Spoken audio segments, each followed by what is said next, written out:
This is the Public Works Feasibility Committee for Wednesday, May 12th. I just restarted the meeting so everyone's in. And it looks like we're waiting on a few people still.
Oh, you tell me. There we go. You're the expert.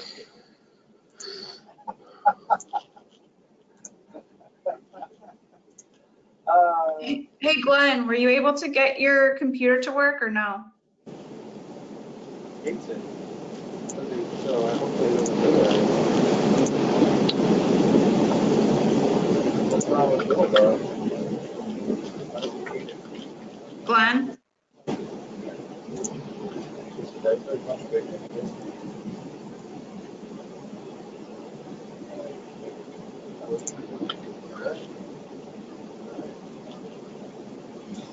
So I know you know a lot about this project, and it's on the tip of your tongue, right there in the front of your brain. But I didn't know if my email.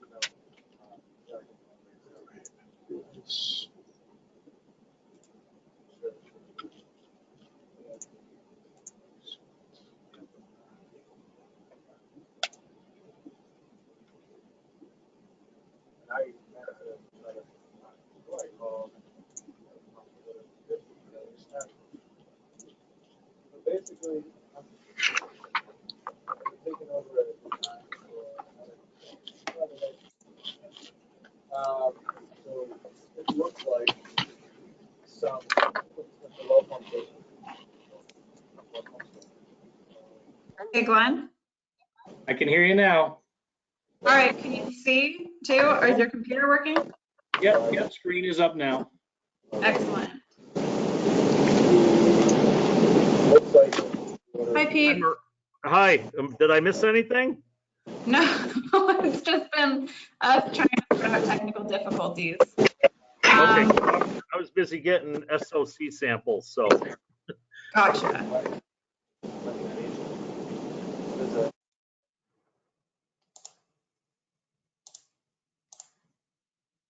Okay, so I think we have a quorum then. If Glenn and Mike are out there and you're here, Pete, and I'm here, I think we can get started.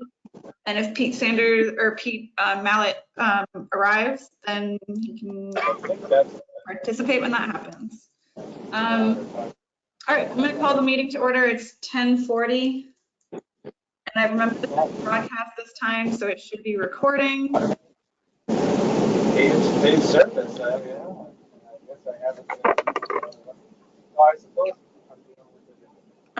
Okay, so I know that after the last meeting, we had, we talked and there were some things that weren't correct, and the Weston Sampson team went back and made some changes. I had spoken with John because after he sent out the new one, I think there had been a misunderstanding between what we're calling the building, the dry storage building. John, I'm going to mute you just for a minute because there's a ton of feedback coming from your mic. Okay.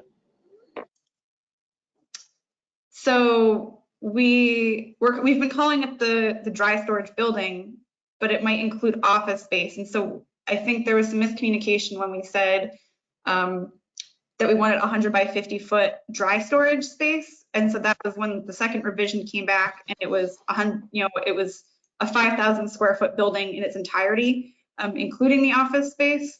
So I think going forward, it might be helpful if we refer to this as the Public Works building, which includes dry storage and maybe office space, or the office space might be in addition. So that we're not referring to everything as dry storage and then getting confused about what's what. Does that make sense to people? Yes. I just stepped out for a quick minute. Ryan, did you start broadcasting this time? Yeah, I did. Thank you for checking. All right, thanks. Yes, I think that works, Mariah. Okay. So we were sent over a third space analysis, which hit the 5,000 square foot dry storage area plus the office and employee facility space. And so I'm wondering from the committee what your thoughts are on this updated space needs plus the cut sheets that were sent over with all of the changes that we requested at the last meeting. I think everything looks a lot better. It's a lot more in line, I think. The only question I have is the mezzanine storage is what is the storage height underneath the mezzanine? It doesn't show it in the cut sheet. Typically, that height would be 12-foot clearance underneath. Well, no, we can actually, Megan, we can set that.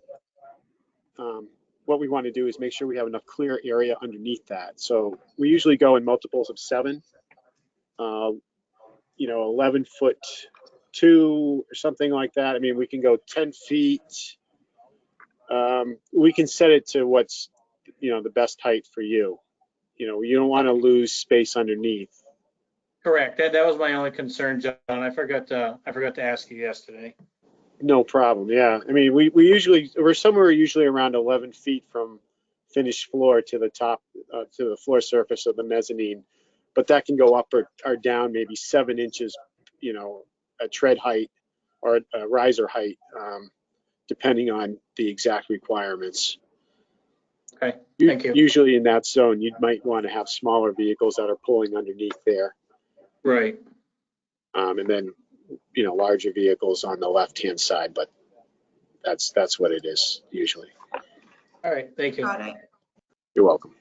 So I think something that would be helpful if folks like what we were sent over and like the new dry storage area layout is maybe Glenn, for you to go through and write out just what vehicles you think will be parked where. Obviously it's not binding, but what will be parked in the old POTW garage space and what would be parked here, just to make sure that everything that you want in here would fit. Yeah. What I'll do is I'll print that cut sheet out and label it right on there and then scan it back. That would be great. Glenn, would you like us to send you a better PDF that's like at an 1/8-inch scale? That would be more helpful for you to kind of, larger than the 8.5 by 11. That'd be great. Sure. We'll do that. We'll get you, and I'm assuming you just want the 5,000 and not the 3,000. Correct. We'll get you that. We'll get you that 5,000 square foot layout, and we'll send it to you at a scale that's a little more usable. Maybe something you can print out at 11 by 17. Okay. Great. Yeah. Brian can print that out at the town hall. Okay.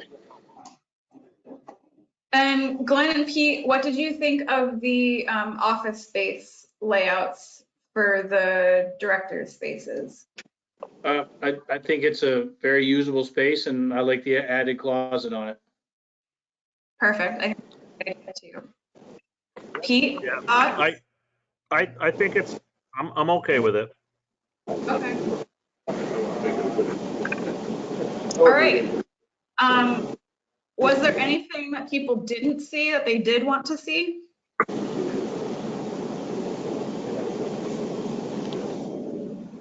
Mike, I'm wondering from your standpoint, from a usability, do like the locker rooms and everything like that make sense? I'm surprised that the locker rooms. John's got a lot of background noise. Boy, I'm sorry. I don't know where it's coming from. I apologize. I'll mute It myself. sounds like you're at the ocean. I wish I was at the ocean. Could be our. Right, It's just can the you soothing go down to background sounds of our HVAC system. All right. Yeah, Brian, I can was you go just down to the wondering. locker rooms? Yeah, I was just wondering from Mike's standpoint, from an employee usability function, obviously anything that he noticed, but especially I was wondering like the locker rooms for you all, if there was just any observations or changes that needed to happen. I think all the cut sheets are satisfactory. Yep. That's all good to hear. So the next step after this would be for Weston and Sampson for you all to move forward with putting together a preliminary floor plan. Is that right?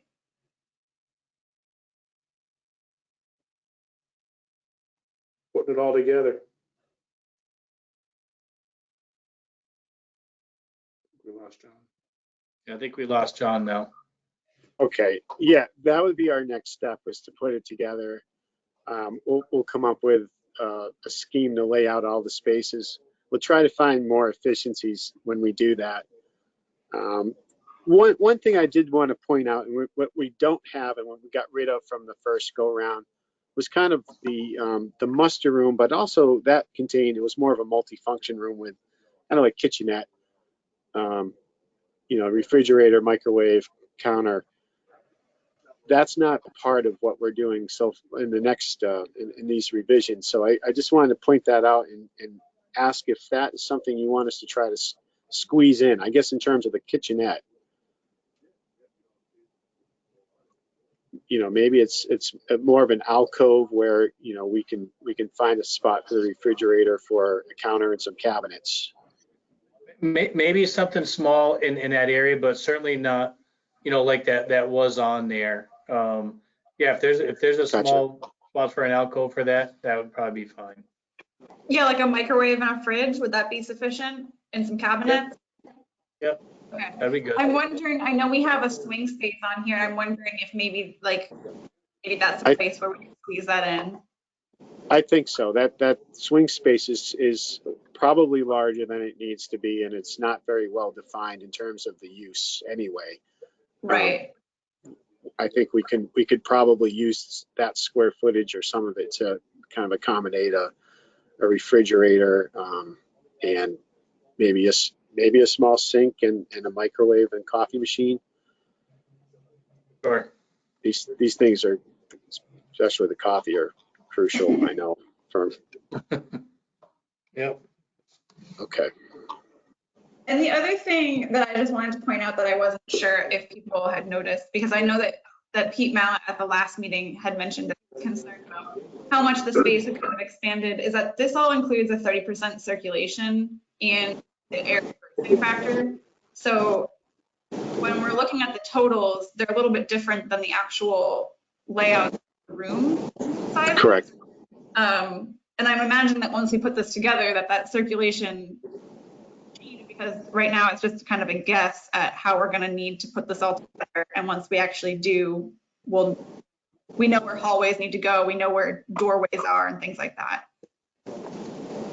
Ryan, I think in a small, kind of a smaller admin area, that number, 30%, is probably higher than we're not going to have corridors per se, right. And the grossing factor really just includes, walls, chases, unusable space that's required in the building, but that doesn't get counted, obviously, in the usable square footage of the specific space. Right. Okay. But that's, you're correct, and that number should come down and kind of increase the efficiency of the space when we lay them out. Yeah, because my original, when I was looking at this, I was thinking, wow, 2,000 square feet of office and employee facility space is quite a bit. But then when I was looking at how much of that was circulation space, I realized that, it's almost like 450 square feet of circulation space, which compared to our, how small our space, our usable space actually is quite a bit. So I think that that's a good thing to keep in mind as we're moving forward, is that if some of these square footage numbers look rather large, it's including. That's correct. That's that's a good thing to point out, Mariah. I expect those to come down considerably. So, we'll be able to lay it out more efficiently. I think we'll save a lot of square footage from this, exercise. Gotcha. And then I was wondering, as we start putting together a floor plan, at what point do we also consider the space around the building? Will it be in this next step, or is it kind of we're putting together the actual physical built space right now, and then we'll consider, parking areas outside of it and things like that? I think we can work that together. I don't think we need to have an intermediate step and then try to fit it to the site. We have the survey, so we know the grades, we know where the utilities are, and we don't need to make guesses on that. So I think we should, we can do that along with the site layout or the site plan at the same time. Okay. We did talk about the admin employee facilities, could be in the new, could be in the existing. I just want to make a clarification about the new.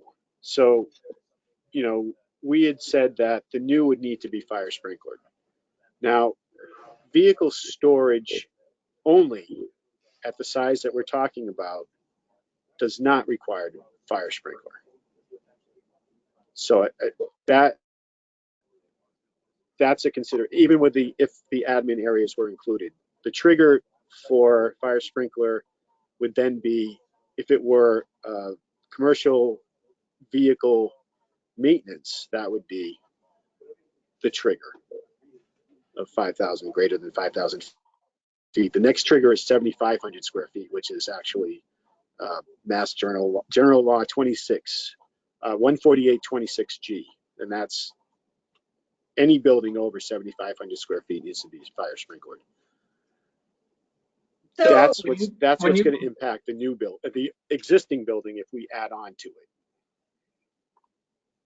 Right. So is your plan to, when this all comes up as a price proposal, is it going to be the whole building sprinklered or not?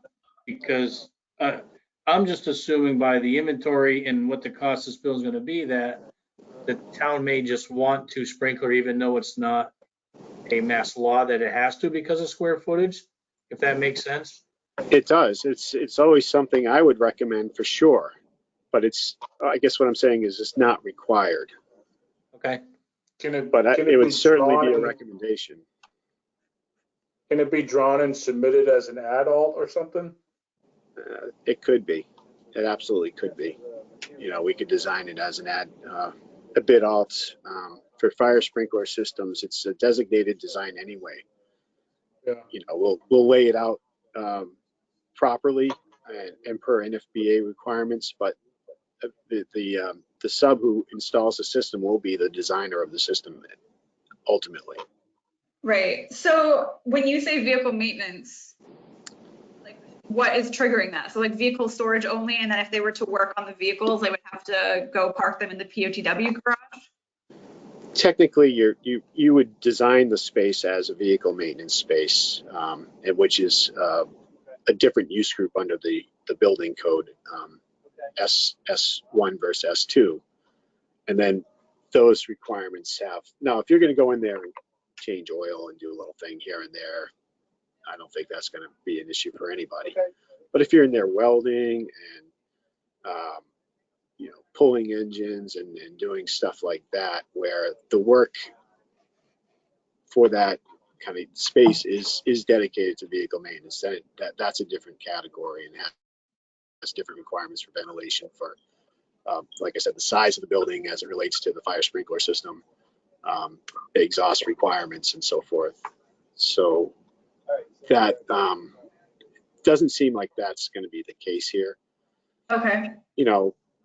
We're not installing permanent lifts. There's nothing that we're doing that would say that this is a vehicle maintenance garage for commercial vehicles. And so you're saying that it would be what was the trigger number for that to go, for the vehicle storage to be sprinklered? On the ground, for vehicle storage on the ground floor, it's 24,000 square feet. Oh, It's okay. huge. Yeah, But if it had vehicle maintenance, it's 5,000. gotcha. There are different triggers for if the vehicle storage is above grade, then it's a smaller number, square foot number that triggers a sprinkler. It's not an instance that we have to worry about here. Gotcha. All right, does anyone else have any more questions for Weston Sampson before we tell them to go forth and floor plan? Not at this point. All set. Okay. Sounds good. All right, thank you all so much for making these changes. This looks a lot more like what we had in mind, or at least what I had in mind. Well, thanks for your patience. Appreciate it. Yeah, and I think we just need the rest of the committee to stay on so that we can look at minutes together, but you guys are, I think, good to go. All right. Do we have an estimated time for the next meeting, for the next proposal? Would it be okay if we set it up for 2 weeks? And I wouldn't mind visiting if that makes sense on your end, but if not, we can continue to do it on the computer. I think It in doesn't person matter to me either way. fine. Yep. I know, Glenn, you had mentioned maybe having it at the library. Do you mind reaching out to Natani to ask about that? Yep, I can do that. If we set up a date right now, I can, I'll certainly arrange that. So that would, oh, you know, can we do 3 weeks? Because the week of the 25th through the 27th is MassDOT conference. That works for me. I'm gonna be busy with that. So it would be June 2nd. Well, Yes.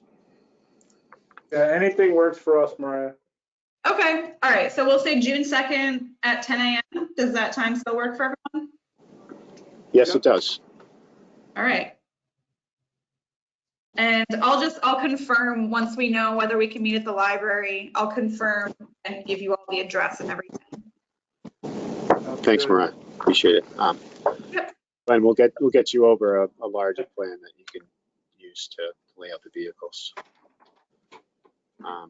If anyone sees anything that they want, to comment on, please don't wait until next time we meet. Just give me a call or send me an email. We'll work it out. We'll try to get you the scheme before we show up. So we'll shoot for that it's week. helpful to have at least a few days because I know sometimes I'm not in the office for a whole day. So if I get an email, it can be hard to look at. So Understood. I think a few days beforehand is helpful. Absolutely. Great. All right. Thank you. Thank you very much. Thank you. thank you, guys. Thank you, You're everyone. welcome. Thanks, everyone. So Pete, if you can stay on, and Mike and Glenn, I just wanted to, I have the meetings or the minutes up somewhere.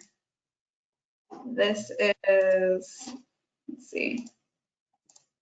So I had sent you the last meeting's minutes from May 5th. Did anyone have any edits? No issues. Looks like everything was covered. Just gotta add me to the attendance. Oh, sorry, I missed you, Mike. That's okay. He's hard to miss. That hurt. Okay, can I get a motion to approve the minutes for May 5th? Make a motion to approve the minutes from May 5th. Second. All in favor? Bye. Aye. All right. And then, hold on one second, I'm just gonna write this down.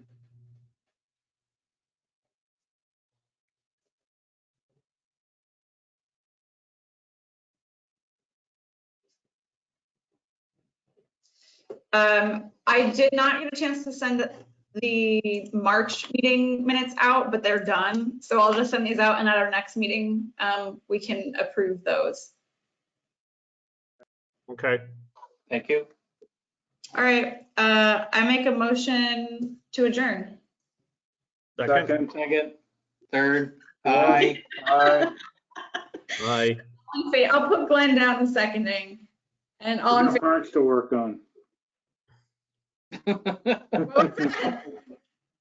We're working on parks today. Oh, nice.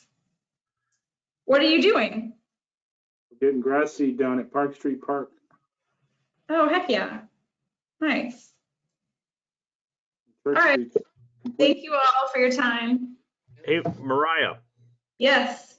so, you understood my email? Basically, if we're gonna do the radio communications, we'd have to do it to all of them? Yes, I did understand that. Thank you for talking to Joe about that because I had no idea.